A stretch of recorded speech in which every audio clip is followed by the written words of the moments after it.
एक प्रस्तावना।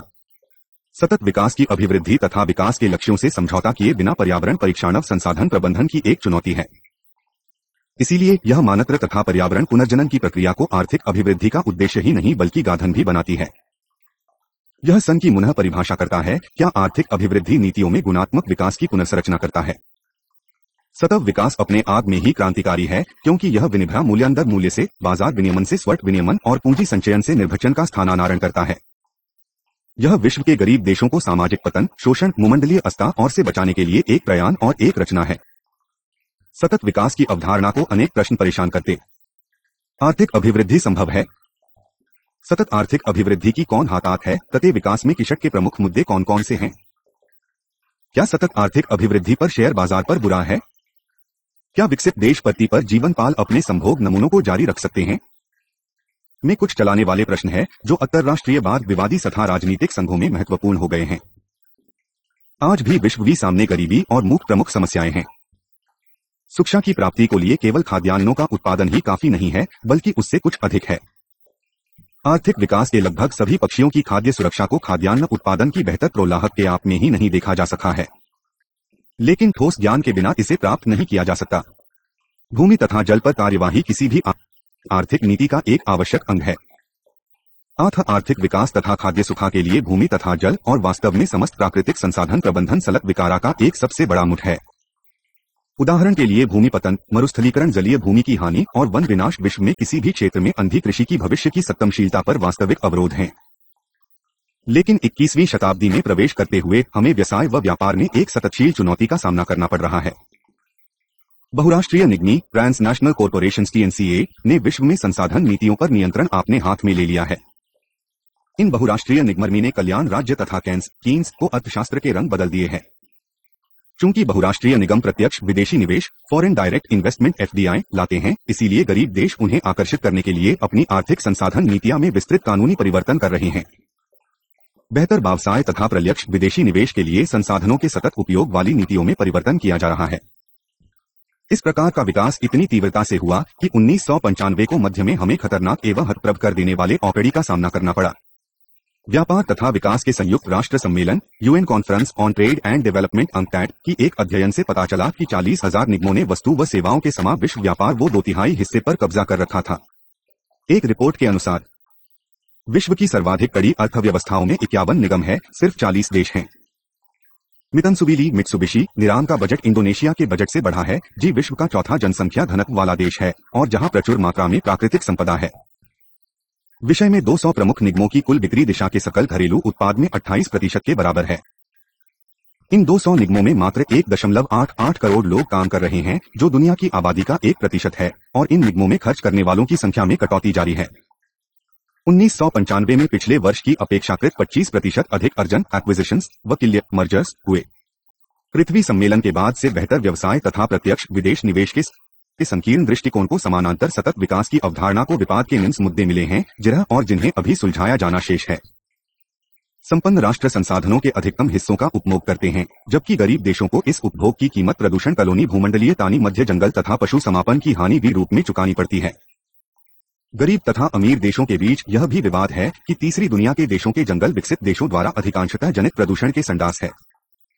एक तरफ विकसित देश गरीब देशों द्वारा जंगलों के शीषण पर प्रतिबंध लगाने की कोशिश कर रहे हैं, कि दूसरी तरफ के सत्ताशील आर्थिक अभिवृद्धि की मांगों की पूर्ति के लिए अपने स्वयं की उत्पादन तथा उपभोक्ता प्रणालियों पर कोई प्रतिबंध लगाने को तैयार नहीं है।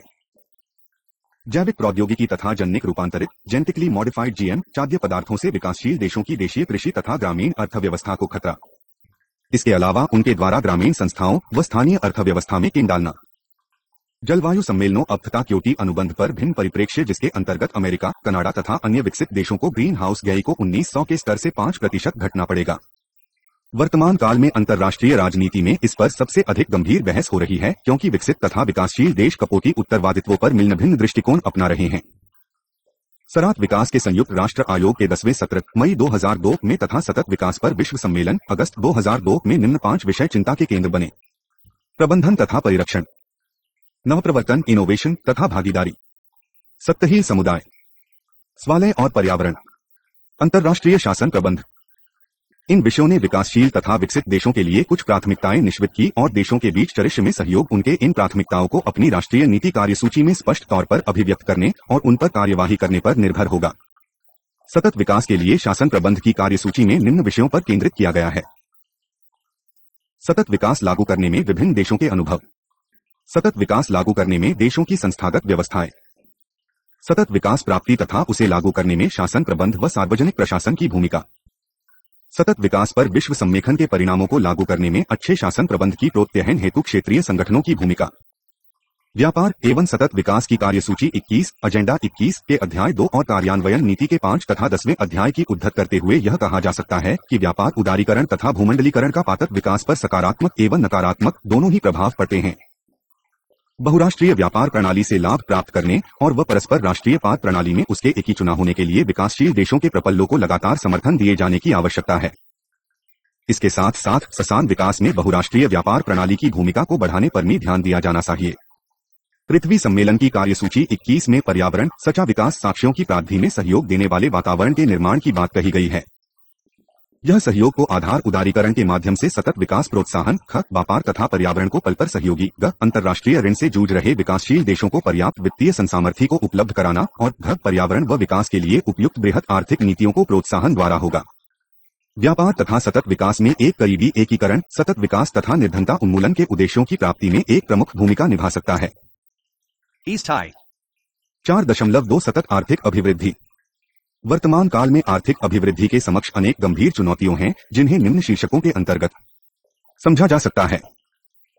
एक, मात्रा से गुणात्मक की ओर अभिवृद्धि का मात्रात्मक पक्ष उत्पादन प्रक्रिया के महत्व के बारे में मूल्यलाभ विश्लेषण की सरल प्रवृत्ति से संतुष्ट था, लेकिन प्रकृति में अमूर्तों की मात्रा मापना कठिन है। इसीलिए एक नए प्रकार की लेखा तकनीक विकसित की जा रही है ताकि प्रकृति में वनस्पति व पशु पक्षियों के मूल्य की मात्रा मापी जा सके। इससे वास्तविक शब्दों में भौतिक तथा मौद्रिक अभाव को मापा जा सकता है। अनेक मामलों में धन के अलावा अन्य प्रत्याहनों इंसेंटिव्स का समुदायों ने अधिक स्वागत किया है। 2, सतत आर्थिक विकास में मानव आत्म विकास के केंद्र में है। यह व्यक्ति तथा सामाजिक परिवर्तन से संबंध जोड़ता है। यह मानवता तथा प्रकृति के बीच सहजीवन को प्रोत्साहन देता है। अनुत्वशाली औद्योगिक प्रणाली मानसिक गुलामों के अनेक प्रकार के स्वरूपों पर जीती है, जिससे भौतिक निर्ममता आती है। इस व्यवस्था में स्वास्थ्य के लिए हानिकारक संबंधों को सहा जाता है और सृजनशीलता तथा सरलता का दमन होता है। पितृतंत्रीय समाज और पुरुष सर्वोच्चता से समता इक्विटी के संपूर्ण होलिस्टिक नमूने तक है। 3, गैर सतत आर्थिक अभिवृद्धि पुरुष प्रभुत्व सस्ताद पर विश्वास, प्रकृति की पराधीनता, भारी तथा समाज की अन्य कमजोर वर्गों के दमन पर आधारित है। उत्पादन प्रक्रियाओं में कार्यकुशलता पर अथमिक व एकमात्र जोर देने से इन तातियों की उपेक्षा होती है और थोड़े से हाथों में अधिशेष के संचय को प्रोत्साहन मिलता है। दूसरी ओर विज्ञान का नारीवादी सिद्धांत उन निहित मान्यताओं को जोड़ता है जिनके परिणामस्वरूप प्रकृति पर प्रभुला होता है और उसका लक्ष्य समाज को भीतर और समाज तथा प्रकृति के बीच अधिक कोमल संबंधी के विकल्पी को विकसित करना है। 4, कोई विकाय नहीं उपागम से रचना की कार्यनीति तक कोई विकल्प नहीं। There is no alternative. 3, उपागम औपनिवेशिक औद्योगिक समाजों में एक विशिष्ट प्रौद्योगिकी का जनन करने का सूचक उपागम था। वैसे तो गुला की शक्तियों अभी भी अस्तित्व में हैं और बढ़ ही है, फिर भी साथ साथ वैकल्पिक उपागमीजी जागरूकता के रूप में ज्ञान का कुनिया भी बढ़ सका है और उसमें विमुक्ति की संभावनाएं हैं। सतत आर्थिक अभिवृद्धि ने आर्थिक लक्ष्यों को पुनः प्राथमिकता दी है जिससे समाजों को सादीकरण के जाल से बाहर निकाला जाए। और 5, प्रदूषण कीमत देव सिद्धांत सतत आर्थिक अभिवृद्धि कार्यनीतियों यह मानती है उत्पादकों की उन लोगों तथा श्रमिकों के प्रति सच्ची जिम्मेवारी होती है जिन्हें के नौकरी देते हैं। जो उत्पादक आछी जीवन दशाओं या पर्यावरण को गुजरात करते हैं उसकी कीमत देनी होगी और समाज पर होने वाले नुकसान देना होगा। यह 2 तरीकों से संभव है। एक, उत्पादन प्रक्रिया में नुकसान की कौमा तथा उत्पादित माल की कीमत के अनारिक माराम द्वारा और दे सार्वजनिक उत्तरदायी अथवा बीमा जैसे विनियमित तंत्र द्वारा जो कि पुरानी अथवा प्रदूषण फैलाने वाली प्रौद्योगिकी अथवा खतरनाक प्रणालियों को गरीब क्षेत्रीय में प्रयोग करने। उपयुक्त प्रौद्योगिकी तथा समुदाय स्वामित्व वाले कारखाने व फर्श। उपयुक्त प्रौद्योगिकी से हमारा अर्थ उस प्रौद्योगिकी से है जिसके लिए यह आवश्यक नहीं है कि भारी पूंजी और संसाधन प्रबल औद्योगिक प्रणालियों की जरूरत हो। यह आवश्यकता पर आधारित भी है। सामुदायिक कर्म अध्याय समुदाय स्वामित्व वाले कर्म अथवा नगर निगम स्वामित्व वाले उद्यम केवल लाभ के लिए ही काम नहीं करते बल्कि वे स्थानीय विकारा मुझे जैसे सामुदायिक हितों का प्रतिनिधित्व के संरक्षण करते हैं। इसीलिए इन्हें गैर लाभ संगठन भी कहा जाता है। इन्हें सामूहिक निगम भी कहा जाता है और वे मारी पूंजी तथा साधन प्रबल औद्योगिक प्रणालियों का विकल्प है। स्थानीय कुशलता व संसाधनों का उपयोग करने वाली उपयुक्त प्रौद्योगिकी अथवा उत्पादन की पद्धति के रूप में विकासशील देश नवीन विचारों की संपदा प्रस्तुत कहते हैं जिनका व्यवहार बुनियादी स्तर पर होता है। इन नवीन विचारी तथा व्यापक प्रणालियों का मार्गदर्शन होता है। 4.3 सतत जीविका प्राप्ति। लगभग 90 करोड़ लोग पूर्ण गरीबी में जीते हैं। उनकी जीविका प्राकृतिक संसाधनों प्रकृति का उत्पादों पर आवश्यक रूप से निर्भर करती है। अल्पविकसित देशों के लोग अपने प्राकृतिक उत्पादों की बेचने के लिए मजबूर हैं। उनकी जीविका प्राथमिक उत्पादों जैसे कृषि व जंगल उत्पाद, खनिज, मछली आदि के निर्यात से कमाई से चलती है। बढ़ता हुए उपभोक्तावाद तीव्र शोषण की मांग करता है और अविशोषण से संसाधनों का क्षय होता है। फिर किसी भी आवश्यक वस्तु की अचानक कमी, क्रश से व्यापार की हत्या उनके विपरीत हो जाती है।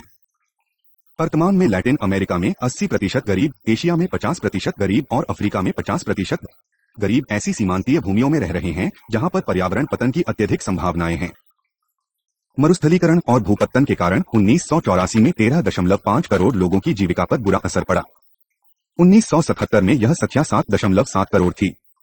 भूमि तथा अन्य प्राकृतिक साधनों पर दबाव गरीब और अमेरिका तथा जापान जैसे अमीर देशों की जनता की सतत जीविका की बचत करता है। सतत जीविका का राष्ट्रों की सतत अवस्था से संबंध है। एक अति ऋणग्रस्त देश जिसे प्रधानतः ऋण वापस करना पड़ता है, अपनी प्राथमिक आवश्यक वस्तुओं का उत्पादन कर देता है, जिससे उनकी कीमतें और भी कम हो जाती है। 1901-991 और 33 में उत्पादों के भारित सूचकांक वेड इंडेक्स 105 से 67 की गिरावट आई और तीसरी दुनिया की आवश्यक वस्तुओं की निर्यात की सह में 20% की कमी आई। तो आय त्याकाजी के निर्यात में 12.2 की आधी नकद कमाई की कोशाची बंगली फालों जैसे जंगल सापायों की बिक्री से होती है।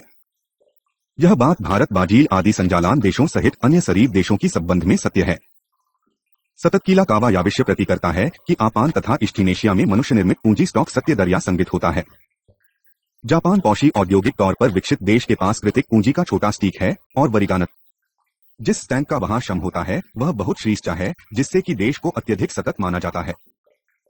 दूसरी ओर इंडोनेशिया को पास प्राकृतिक पूंजी की प्रचुरता है और निर्यात के लिए बख्श अत्यधिक मात्रा में प्राकृतिक पूंजी का रुए करता है, जिससे उसे सीमांतीय गैस तक माना जाता है। प्रत्येक देश में सतत विकास का अर्थ होगा कि वे अपने संसाधन प्रयोग के अनुपात में संसाधन एवं विकास के निमित्त समुचित निवेश ही करें। सतत जीविका प्राकृतिक तथा भौतिक पर्यावरण में सुधार सुरक्षा की पद्धति है। 1997 में सतत विकास को प्रोत्साहन देने के लिए अंतर्राष्ट्रीय विकास संबंधित 1997 का कोत्यत्र अनार राष्ट्रीय विजिलेंस विभाग डिपार्टमेंट हुए इंटरनेशनल डेवलपमेंट DFID कन वचन देता है। इस श्वेत पत्र में सतत जीविका को इस तरह से परिभाषित किया गया है जीविका में जीने के साधन के लिए आवश्यक क्षमताएं, संपत्ति, भकियास और गतिविधियों शामिल हैं।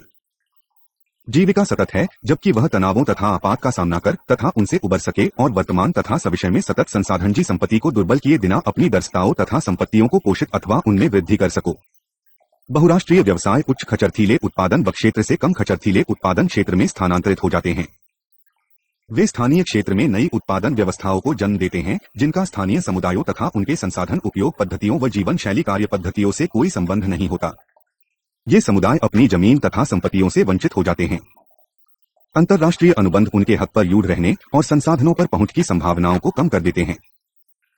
वर्तमान काल में 5 प्रकार की पूंजी परिसंपत्ति की रूपरेखाएं हैं जिनसे व्यवस्था अपनी जीविका चाहता है। एक प्राकृतिक, इसमें प्राकृतिक संसाधन के भंडार होते हैं जिनसे जीविका के लिए आवश्यक संसाधन मिलते हैं, जैसे भूमि, जल, वन्य जीवन, जैविक विविधता, पर्यावरण संसाधन। 2 सामाजिक संसाधन, नेटवर्कों, समूह की सदस्यता, विश्वास के संबंध, समाज की व्यापक संस्थाओं में पहुंच जिनसे लोग जीविका की तलाश करते हैं। 3 मानव सुशातः ज्ञान, कार्य करने की क्षमता और अच्छा स्वास्थ्य जो विभिन्न जीविका युक्तियों के अनुशीलन में क्षमता होने के लिए जरूरी है। 4 भौतिक मूलभूत अमरी संरचना, यातायात, आधार, ऊर्जा और संचारी तथा जापान उपकरण एवं सामान को लोगों को जीविका का अनुशीलन करने योग्य बनाते हैं। 5 वित्तीय संसाधन, बचत, ब्याज, लगातार प्रेषित धनराशि या पेंशन जो लोगों को उपलब्ध हैं और जो उन्हें निम्न जीविका विकल्प प्रदान यानी है। इन पूंजी परिसंपत्तियों का चुनाव एक वस्तुनिष्ठ अभ्यास है, लेकिन इस बात का मूल्यांकन करने के लिए यह एक अच्छी शुरुआत का बिंदु है कि संपत्तियों का कौन सा मिश्रण भारत में सतत जीविका में परिचित होता है। आदर्श तौर पर जीविका ठस तब जब सभी हिलाया गयातीकरण हो और संपत्तियों पर जम की पहुंच में वृद्धि होती रहे। इसके लिए व्यास्थिति में परिवर्तन की आवश्यकता है, जिसका आशय यह है कि समानता की और शक्ति रामबरों में स्थानांतरण ही इराकी प्राप्ति के लिए हमें शासन प्रबंध की और ध्यान से देखना होगा। शासन के प्रमुख मुद्दे नियमों में निहित शक्ति संसाधनों में एक सकारात्मक महत्व जीविका परिणाम तो लिए परिवर्तन वाहते हैं निम्नलिखित SY संवेदनशील व नागीदारी, बहुस्तरीय भागीदारी, गतिशील। इन मुद्दों के लिए निम्नलिखित पर ध्यान देना आवश्यक होगा। उचित ज्ञान का उपयुक्त होने के लिए जरूरी है कि उसकी जड़ समुदाय के संसाधन उपयोग नमूने में हो और राजनीतिक तौर पर निष्पक्ष हो। यह भी सुनिश्चित करना होगा कि संस्थाओं के अंदर एरो सूत्र हो जो इस खान को निर्णय लेने वाली तक पहुंचा सके। प्रचलित व्यवस्थाएं यह बताती है कि औपचारिक या नियमबद्ध प्रकार के ज्ञान या अलामिक जोर दिया जाता है। यहाँ इस बात की अपेक्षा की जाती है कि स्थानीय गतिशीलता और संसाधनों के उपयोग के स्थानीय विभेदीकृत नमूनों के अनुकूल सामुदायिक व्यवहारों में निहित व्यवहारिक अमाकत ज्ञान को नकारा जाता है। इसीलिए आवश्यकताओं के मूल्यांकन और कार्यवाही पर निर्णय सबको विचारों पर आधारित होना चाहिए। इसमें के लोग भी शामिल हैं जो गरीब व सीमांतीय लोग हैं और जिन्हें औपचारिक शिक्षा प्रणाली के अंतर्गत औपचारिक ज्ञान न मिला हो। इस संबंध में भागीदारी गरीबी मूल्यांकन पार्टिसिपेटरी पॉवर्टी असेसमेंट एक्ट गरीबों द्वारा अपनी आवश्यकताओं को परिभाषित करने और उन्हें प्रभावित करने वाले निर्णयों में भाग लेने की और एक प्रमुख कवन है। भागीदारी गरीबी मूल्यांकन राष्ट्रीय और स्थानीय स्तर पर प्रमाण दिखला रहे हैं। राष्ट्रीय भागीदारी गरीबी मूल्यांकन युगांडा व जाम्बिया तथा अन्य जगहों में बनाए गए हैं। यह प्राकृतिक संसाधन के स्वामित्व प्रबंधन नमूनों को पुनः उन्नशील बनाता है और 10 समग्र प्रभावशीलता को बढ़ाता है जो कि पर्यावरण प्रक्रियाओं की जनता की रोजमर्रा की समझ में ज्ञान में निहित है। रामता इक्विटी सतत विकास नीतियों का आमार समाया है। संसाधन प्रयोग नीतियों एवं उपागमों पर कौन निर्णय करे और उनसे किन्हें जाय मिलता है। ऐसे प्रश्न एक समतापूर्ण आर्थिक आधार की आवश्यकता का परामर्श देते हैं। संस्थाएं मूर्त संपत्ति विशेषकर भूमि भूअधिकार व सेवा के अधिकारों की प्राप्ति में तथा जन प्रतिबंधों की समाप्ति में गरीब को साधनहीन व कमजोर बनाते हैं के वितरण में तथा विभिन्न छदनों में मतभेदों के विरुद्ध सुरक्षा के लिए उपायों को लागू करने में प्रमुख भूमिका निभा सकती है। समता के सिद्धांत की आवश्यकता सार्वदर्शन को दिए आवश्यक है कि संस्थाएं संसाधन व संपत्ति पर पहुंच का किस प्रकार प्रबंध करें और किन संपत्तियों की आवश्यकता है और उनका निर्माण प्रौद्योगिकी ऊपरी संरचना के क्रम में हो। समतापूर्ण अभिवृद्धि मानव मात्र के लिए दीर्घकालीन लाभों को सुनिश्चित करती है। दबाए भागीदारी प्रभावशाली नीति और दक्षता संदेह भागीदारी संस्थाएं अन्य लोगों की ओर से निर्णय लेने के अधिकार को प्राप्त बन लेती है। जीविका में लगे समूहों के पास राष्ट्रीय एवं अंतर्राष्ट्रीय क्षेत्र में अपने हितों का प्रतिनिधित्व करने के लिए सपने राजनीतिक प्रभाव की कमी होती है। इसलिए देशी पद्धतियों की हताश होती जलती है जिनसे ऐसे समूह व्याहलन के लिए किसान अपनी विंताओं को देवी तथा उष्ट्रय निर्णय निर्धारण में व्यका इस रूम में करसी सिकविताओं पर प्रतिनिधिला हो सकी। लचीला अपनाने योग्य सतत जीविका की संस्थाएं पर से नीचे धीरे धीरे या गिरावट उपागमी की विरोधी हैं। उनमें परिवर्तनशील राजनीतिक पारिस्थितिकी परिस्थितियों को निभाने के लिए आवश्यक लचीलापन है। इससे यह सुनिश्चित होता है कि कार्यविधि को अपनाने में किसी गलती निलय क्रिया या एजेंसी के कारण समस्या हो। यह विशेष रूप से वही महत्वपूर्ण है जहां संस्थाओं को बदलती संसाधन आवश्यकताओं के प्रति तत्काल प्रतिक्रिया व प्रत्युत्तर देना पड़ता है। यह लचीलापन शुद्धा सृजनात्मकता व नवप्रवर्तन इनोवेशन की व्यवस्था करती है।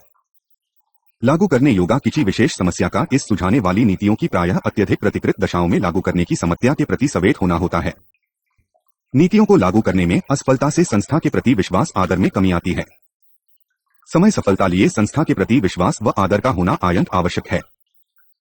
लागू करने की कार्यविधियों स्पष्ट एवं तनिक होनी चाहिए और प्रतिवेदन रिपोर्ट तंत्र की पारदर्शिता यह प्रदर्शन करने के लिए आवश्यक है कि क्या नीति में किए गए वायदों को पूरा किया गया है अथवा नहीं। 4.4 प्रकृति के साथ समरसता के साथ जीना। 1972 की स्टॉकहोम बौशिया में यह कहा गया था कि मनुष्य अपने पर्यावरण की कठपुतली व उसे कालने वाला गोभी है जो पर्यावरण उसे शारीरिक सतत और बौद्धिक नैतिक सामाजिक व आध्यात्मिक अभिवृद्धि के अवसर सुलभ कराता है। इस ग्रह में मानव प्रजाति की एक लंबी व उत्पीड़क विकास में एक ऐसी अवस्था आ गई है जिसमें विज्ञान प्रौद्योगिकी में तीव्र प्रगति के कारण मनुष्य ने अपने वातावरण में अनगिनत तरीकों से व अभूतपूर्व पर रूपांतरण करने की शक्ति प्राप्त करती है। पर्यावरण के दोनों रूप प्राकृतिक एवं मनुष्य निर्मित मनुष्य के कल्याण तथा मूलभूत मानव अधिकार सहित जीवन के अधिकार के उपभोग के लिए अनिवार्य है। स्टॉकहोम सम्मेलन को 30 वर्ष बाद भी हम विश्व पर्यावरण की अपर्याकर व्यापक विवरण नहीं दे सकते और न ही हम विश्वास के साथ यह कह सकते हैं कि राष्ट्रीय सरकारों के पास स्वस्था पर्यावरण नीतियों से विकास नीतियों के सामंजस्य के लिए या ज्ञान है। इस संदर्भ में निम्न समस्याएं व चुनौतियां हैं।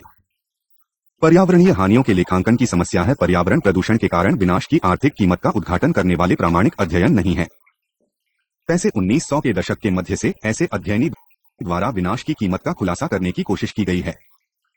उदाहरण के लिए समाप्त ऐतिहासिक स्मारकों जैविक प्रणालियों को विनाश की कीमत, प्रदूषण व भूमंडलीय चेतावनी की आर्थिक कीमत में कीमत भी शामिल है जी को समुद्र सत्य के उसे उठने के कारण वहन करनी होगी वो तही को ही जनता व पारिस्थितिकीय शरणकर्मी जोक में विस्थापन के लिए खर्च हुए। अध्ययनों ने यह अनुमान लगाया है कि विकसित देशों में प्रदूषण कटौती निजी कीमत उनके वार्षिक सकल घरेलू जापात का 0.5-1.5% होगी।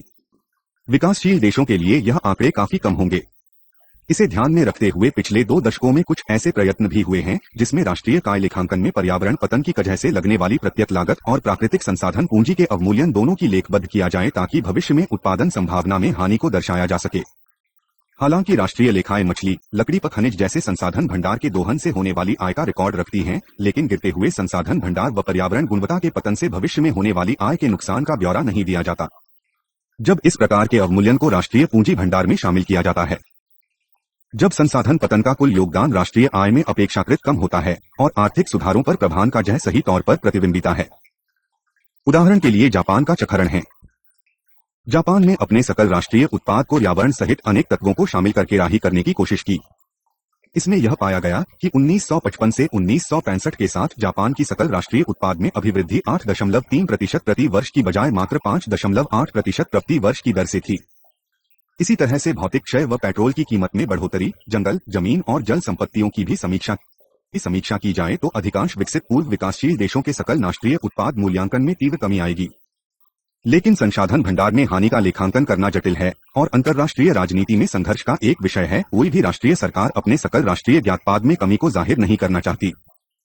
उत्तरदायित्व निर्धारित करने और मूल्य चुकाने की समस्या पर्यावरण उपयोग का भूमंडलीय संतुलन यह परामर्श देता है कि गरीब देशों को स्वास्थ्य, शिक्षा एवं पोषण पर निवेश द्वारा मानव पूंजी में सुधार करने के लिए मौद्रिक मॉनेटरी संसाधनों का पुनर्वितरण हो। आर्थिक एवं पर्यावरण रंगमंची में आजकल यह एक प्रमुख संघर्ष है। यह धनवान देशों की जीवन शैली या उनके उपभोग स्तर में कटौती की मांग करूत है। पर्यावरण को एक मुफ्त संसाधन मानने की वजह से अमीर देशों ने लाभ उठाया और विश्व के सर्वाधिक प्रदूषण को पर्यावरण में छोड़ दिया। यह कहा गया है कि पर्यावरण की सही कीमत लगाई जाए और सभी राष्ट्रों की सकल राष्ट्रीय उत्पाद के आधार पर 50% तथा 50% जनसंख्या के आधार पर ही व्यापारियों का परमिट जारी कर दिए जाएं। यदि ऐसा ही जाता है तो यह अनुमान लगाया गया है कि अमीर देशों को अपने सम्मिलित सकल घरेलू उत्पाद का 5%, गरीब देशों को उनको पर्यावरण परमिट को खरीदने के लिए देना होगा। मानव विकास रिपोर्ट में यह बताया गया है कि विकासशील देशों में विश्व के उष्णकटिबंधीय जंगल है और यह सभी के हित में है कि उनका परीक्षण भूमंडलीय उन्नीकरण, वार्मिंग को रोकने और विविधता सुरक्षित रखने के लिए किया जाए। इसी तरह से ओजोन पर परीक्षण के लिए जरूरी है कि क्लोरोफ्लोरोकार्बनी के उत्पादन पर भूमंडलीय स्तर पर नियंत्रण ही उसके उत्पादन के लिए औद्योगिक देश ही रायरवाधिक उतस्वामी हैं और इक्त प्रदूषक प्रौद्योगिकी के विकासशील देशों में स्थानांतरण पर रोक जगनी चाहिए। यह तभी संभव है जबकि विकासशील देशों की विचित क्षतिपूर्ति हो और उनकी वैकल्पिक प्रौद्योगिकी में निवेश करने के लिए सहायता की जाए। इस सिद्धांत का सहन परिणाम यह भी है कि प्रदूषण फैलाने वाले देशों को इस जिम्मेदार कार्य के लिए कीमत चुकानी चाहिए अथवा काका को अनजाना ही। यह अंतर्राष्ट्रीय बाजार के विभिन्न प्रकार को प्रदूषण व्यापार 2 परमिट का आधार हो सकता है। इस अमीर देशों द्वारा नेवाओं के लिए भुगतान न कि गरीब देशों की सहायता के रूप में माना जाना चाहिए। पर्यावरणीय संघों को सुलझाने में अंतर्राष्ट्रीय विधि व्यवस्था की सत्ता एवं सामर्थ्य अधिकांश राष्ट्रीय समाजी की तरह अंतर्राष्ट्रीय समाज भी साधनों पर पहुंच तथा निमंत्रण के अधिकारों का आवंटन कसा है। ऐसा कुछ नियमों के माध्यम से होता है जो संपत्ति नियमों के अनुरूप होते हैं। अंतर्राष्ट्रीय कानून में इस संपत्ति अवधारणाओं को राष्ट्रीय संप्रभुता, भौमिक डर्टीनियल अधिकारों अथवा क्षेत्राधिकार के शब्दों के अंतर्गत माना जाता है। अंतर्राष्ट्रीय कानून एक राष्ट्र का अपनी भूमि पर क्षेत्राधिकार प्रयोग के अधिकार को मान्यता देता है, लेकिन भूमि से कहर की अनुमति के लिए वह मना कर सकता है। संसाधनों पर संप्रभुता अथवा क्षेत्राधिकार के अर्थ में अन्यों के उनके उपयोग पर रोक लगाने का अधिकार भी निहित है और इसीलिए अंतर्राष्ट्रीय विधि में यह आर्चत बच्चा का मुद्दा बन गया है। 1973 में अखनाजो द्वारा जेल प्रतिबंध ऑल एम्बार्गो इस अधिकार का सबसे अच्छा उदाहरण है। इसकी विपरीत प्राकृतिक संसाधनों पर समान पहुंच का सिद्धांत है। इसका उदाहरण समुद्र को स्वतंत्रता है। इस सिद्धांत पर भी अब संशोधन हुआ है और एकमात्र विशिष्ट आर्थिक क्षेत्र एक्सक्लूसिव इकोनॉमिक जोन EEZ को समुद्री स्वतंत्रता से अलग कर दिया गया है। यह पेचीदा मुद्दे को जन्म देती है। यह प्रश्न अंतर्राष्ट्रीय नियमों की निष्पक्षता से है। वे मूलभूत मान्यताएं कितनी समतापूर्ण तथा तर्कयुक्त है जिनके आधार पर वर्तमान में अंतर्राष्ट्रीय व्यवस्था संसाधनों का वितरण करती है। यह केवल प्रमादित संसाधनों को सुरक्षित करने का प्रश्न नहीं है, बल्कि इसमें अनाराष्ट्रीय निवेश प्रणाली के विनियमन की बात भी है। इस अंतर्राष्ट्रीय निवेश प्रणाली में बहुराष्ट्रीय कंपनियों द्वारा प्रत्यक्ष विदेशी निवेश, फिक्स द्वारा खदान, मलय तथा लकड़ी आदि जैसे प्राकृतिक संसाधन क्षेत्रों में निवेश का प्रश्न भी विवाद का मुद्दा है। पिछले दशक में कम से कम 2 ऐसे महत्वपूर्ण मामले हैं जो अंतर्राष्ट्रीय न्यायालय इंटरनेशनल कोर्ट ऑफ जस्टिस के समक्ष फैसले के लिए आए। भारत और पाकिस्तान ने अपनी तटीय माध्य फिशरीज क्षेत्र के परीक्षण के प्रश्न पर संघुका राज्य अमेरिका को विरुद्ध न्याय के राष्ट्रीय न्यायालय में याचिका दायर की थी और न्यायालय ने उनके पक्ष में निर्णय दिया। जलवायु सम्मेलन अथवा क्योटो अनुबंध तथा जैविक विविधता सम्मेलन पर हस्ताक्षर से पूर्व वार्ताओं में पारस्परिक निर्मता की भ्रांति का मंडाफोड़ हुआ और संयुक्त राज्य अमेरिका तथा अन्य विकसित राष्ट्रों के वरीयस्य सिद्धांत के उपयोग का खुलासा हुआ। निरंतर बढ़ती जनसंख्या पॉल एहरलिच 1969 में प्रकाशित अपनी पुस्तक the population dump the population bomb में जनसंख्या अभिवृद्धि के खतरनाक विवरण दिए थे, जिन्हें पढ़कर 19वीं शताब्दी के उत्तरार्ध में टॉमस माल्थस की भविष्यवाणी याद आती है। टॉमस माल्थस ने कहा था कि मनुष्यों की संख्या में अभिवृद्धि खाद्य आपूर्ति की अभिवृद्धि से ज्यादा हो जाएगी, जिसके परिणामस्वरूप गईची मूख का जन्म होगा। पारस्परिक सिद्धांतवादी भी, जो मुख्य तौर पर अश्विनी सिद्धांतवादी है, ने जनसंख्या अभिवृद्धि की पर्यावरण पतन का प्रमुख कारण माना। लेकिन दूसरे सिद्धांतकारी जी भारतीय है के अनुसार जनसंख्या अभिवृद्धि का पर्यावरण फान से कोई संबंध नहीं है। विद्वान एवं प्रयोग केंद्र centre for science and environment अग्नि दुरो नागरिक रिपोर्ट सेकेंड सिटीजन्स रिपोर्ट 1982 में यह दावा किया है कि भारत में मुक्त तथा गरीबी के कारण देश के प्राकृतिक संसाधनों का कूटपूर्ण कुप्रबंध है। 1995 की मानव विकास रिपोर्ट में यह प्रदर्शित किया गया है कि शिक्षा विस्तार महिलाओं को रोजगार देने की विकास नीति के कारण कुछ दक्षिण पूर्वी एशियाई देशी जनसंख्या अभिवृद्धि में तीव्र विवट आई है। इसीलिए जनसंख्या अमर्त्यशुलित सभासी सतत विकास का कार्य नहीं बल्कि परिणाम है। उपयुक्त अमना वैकल्पिक प्रौद्योगिकी उपयुक्त योनिली की रखना एक आवश्यकता और शुरू सामुदायिक उद्देश्य को पूरा करने के लिए हुई। आमतौर पर इसका वरय विलाह के बिना विकास है। औद्योगिकी तब उपयुक्त है जब वह विकास के उद्देश्यों तथा प्रतिमानों में सामंजस्य रखती हो।